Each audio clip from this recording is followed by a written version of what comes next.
ချီကာဂိုမြို့ရဲ့ညနေပိုင်းချိန်တစ်ခုမှာရဲရရှိတအူတနက်မှန်ထားတာကြောင့်ရဲကားတစ်စီးဟာဆေးရုံစီကိုယူသွတ်မတက်အရှိန်ပြင်းပြင်းနဲ့မောင်းနေပါတယ်သူ့ကိုခွဲစိတ်ခန်းနဲ့ချက်ချင်းအမြန်ပို့ဆောင်ခဲ့ပြီးဆေးရုံဝန်ထမ်းတွေကအဆိုပါဆေးရုံရဲ့အတော်ဆုံးခွဲစိတ်ဆရာဝန်ကြီးပေါ်ကိုတွားရောက်ခေါ်ယူခဲ့ကြပါတယ်ပေါ်ကအခြားဆရာဝန်တအူကိုလှုပ်လက်စအလုပ်ကိုအဆုံးသတ်ခိုင်းပြီးရဲရရှိကိုကြည့်ဖို့အပြေးလွှားသွားခဲ့ပေမဲ့ကန်ဆိုးစွာပဲနောက်ကျသွားခဲ့ပြီးအဆိုပါရဲရရှိဟာတေဆုံးသွားခဲ့ပါပြီ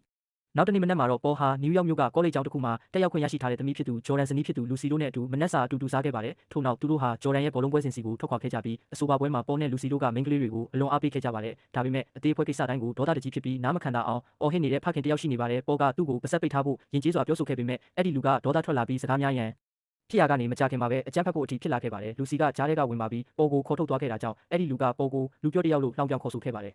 ်ပွဲအပြီးမှာတော့အဆိုပါမိသားစုဟာပေါ်ရဲ့ညီဖြစ်သူ Frank နဲ့အတူပီဇာဆိုင်တစ်ဆိုင်ကိုတွားခဲ့ကြပါတယ်။ပေါ်က Frank ကိုဒေါ်လာ2000ချေးဖို့သဘောတူခဲ့ပြီး Frank ကပေါ်ရဲ့လစာနဲ့ပတ်သက်လို့နောက်ပြောင်နေတာကိုကားပါကင်ဆောင်ဖြစ်တဲ့မီဂေးကကြားသွားခဲ့ပါတယ်။ဒီညမှာအဲ့ဒီမိသားစုအပြင်တွားကြလိမ့်မယ်ဆိုတာကိုလည်းမီဂေးကြားသိခဲ့ရတာကြောင့်သူကားသွားယူတဲ့အချိန်မှာကားရဲ့လမ်းညွှန်စနစ်ပေါ်ကနေရက်လိပ်စာကိုတပ်ပုံရိုက်ယူထားလိုက်ပါတယ်။ညနေပိုင်းမှာတော့မိသားစုဟာပေါ်ရဲ့မွေးနေ့ကိုဆင်နွှဲဖို့အပြင်သွားဖို့ပြင်ဆင်နေကြပြီးပေါ်ကိုစမ်းတစ်လာပါတဲ့လက်ပတ်နာရီအတစ်တလုံးလက်ဆောင်ပေးခဲ့ကြပါတယ်။ဒါပေမဲ့အဲ့ဒီအချိန်မှာပဲပေါ်ဟာစေယုံကဖုန်းခေါ်ဆိုမှုကိုလက်ခံရရှိခဲ့တာကြောင့်မွေးနေ့ပွဲကိုရွှေ့ဆိုင်းပြီးအလုပ်သွားဖို့ကလွဲလို့အခြားရွေးချယ်စရာမရှိခဲ့ပါဘူး။လူစီနဲ့ဂျော်ဒန်တို့ဟာမွေးနေ့ပွဲစားကုန်းစုံဆိုင်ကိုဈေးဝယ်ထွက်ခဲ့ကြပြီးအိမ်ပြန်ရောက်တဲ့အခါလမ်းထောက်တစ်ခုမှာတန်တရားဖြစ်ပွဲဘင်ကားတစ်စီးရထားတာကိုတွေ့ရှိခဲ့ပါတယ်။ဂျော်ဒန်ကသူမရဲ့ချစ်သူကောင်မလေးစီဖုန်းဆက်ဖို့အပေါ်ထက်ကိုတက်သွားခဲ့ပြီးလူစီကတော့ပေါ်အတွက်ကိတ်မုတ်ဖို့မိဖို့ချောင်ထဲမှာရောက်နေတာကြောင့်တကားနောက်ကမတင်ကားစရာလူရိတ်ကိုတတိမထားမိခဲ့ပါဘူး။ရုတ်တရက်ဆိုသလိုလူစီဟာပိတ်ထားရမယ့်တရင်ပေါက်ကနေလေတိုးဝင်လာတာကြောင့်သူမရဲ့ဟင်းချက်နီးစာအုပ်စာမျက်နှာတွေလန်သွားတာကိုသတိပြုမိသွားပါတယ်။သူမတရင်ပေါက်ကိုတွားပိတ်တဲ့အချိန်မှာကျမ်းပြင်ပေါ်ကရွှွန့်ပိနေတဲ့ခြေရာတွေကိုတွေ့ရှိခဲ့ပါတယ်။တကူတယောက်အိမ်ထဲဝင်နေပြီဆိုတာကိုရိပ်မိသွားတဲ့လူစီဟာဂျော်ဒန်ကိုအောက်ထပ်ဆင်းလာဖို့အော်ခေါ်ခဲ့ပေမဲ့တပြက်တယောက်ကရေချိုးခန်းထဲမှာပုံအောင်နေပြီဖြစ်ကဂျော်ဒန်ခန်းထဲကထွက်ဖို့အလုံးမှာဖမ်းဆီးလိုက်ပါတော့တယ်။ထို့နောက်ဂျော်ဒန်ကိုအောက်ထပ်ကိုခေါ်ဆောင်လာခဲ့ပြီ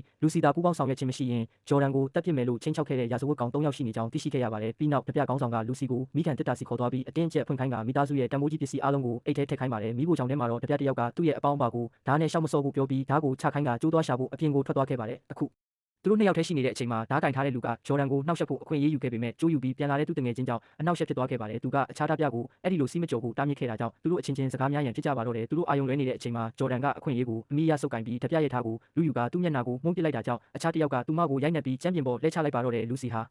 တတိယမြောက်ဓာတ်ပြနဲ့အတူပြန်ရောက်လာပြီးအဆိုပါရုံရင်းဆန်ခတ်ဖြစ်ပွားမှုကိုမြင်တဲ့အခါစူပွက်နေတဲ့ရင်နွေးအိုးကိုလှမ်းယူပြီးဓာတ်ပြတစ်ယောက်ရဲ့မျက်နှာကိုပက်ပစ်လိုက်ကသမီးဖြစ်သူကိုထွက်ပြေးဖို့ပြောခဲ့ပါတယ်။ဒါပေမဲ့ရာဇဝတ်ကောင်တွေကစိတ်မရှိတော့ဘဲတနက်နဲ့စတင်ပစ်ခတ်ကြပါတော့တယ်။စေယုံမှာတော့ပေါ်ဟာခွဲစိတ်မှုတစ်ခုလှုပ်ဆောင်နေစဉ်အတွင်းအတန်ချက်ဆက်ကနေတဆင့်အမျိုးသမီးလူနာ2ဦးရောက်ရှိလာတော့မယ့်အကြောင်းကြားလိုက်ရပါတယ်။သူကလှုပ်လက်စခွဲစိတ်မှုကိုသူ့လုပ်ဖော်ကိုင်ဘက်ကိုလွှဲပေးခဲ့ပြီးကူညီဖို့အပြေးလွှားသွားခဲ့ပေမဲ့အခြားဆရာဝန်တွေကသူ့ကိုဒီအမှုကိုကင်တွယ်ခွင့်မပေးခဲ့ပါဘူး။သူတို့ကဘာဖြစ်နေလဲဆိုတာကိုနောက်ဆုံးမှရှင်းပြလိုက်တဲ့အချိန်မှာတော့လူစီကတေဆုံးသွားခဲ့ပြီဖြစ်ပြီးဂျော်ဒန်ကတော့ခွဲစိတ်ခန်းထဲရောက်နေပါပြီ။အဲ့ဒါကိုမယုံကြည်နိုင်တာကြောင့်ပေါ်ဟာရုပ်အလောင်းအကိုတွားရောက်စစ်ဆေးခဲ့ပြီးအဆိုပါမြင်ကွင်းကြောင့်အလွန်အမင်းဝမ်းနည်းပူဆွေးခဲ့ရပါတယ်။ထို့နောက်စုံထောက် Rains နဲ့ Jackson တို့ကပေါ်ကိုမေကွန်းအချို့မေးမြန်းခဲ့ပြီးမိခင်တစ်တာတဲကနေအခုခံလိုက်ရတဲ့ပစ္စည်းတွေရဲ့စည်ရင်းကိုမှတ်တမ်းတင်ခဲ့ကြပါတယ်။ Frank လည်း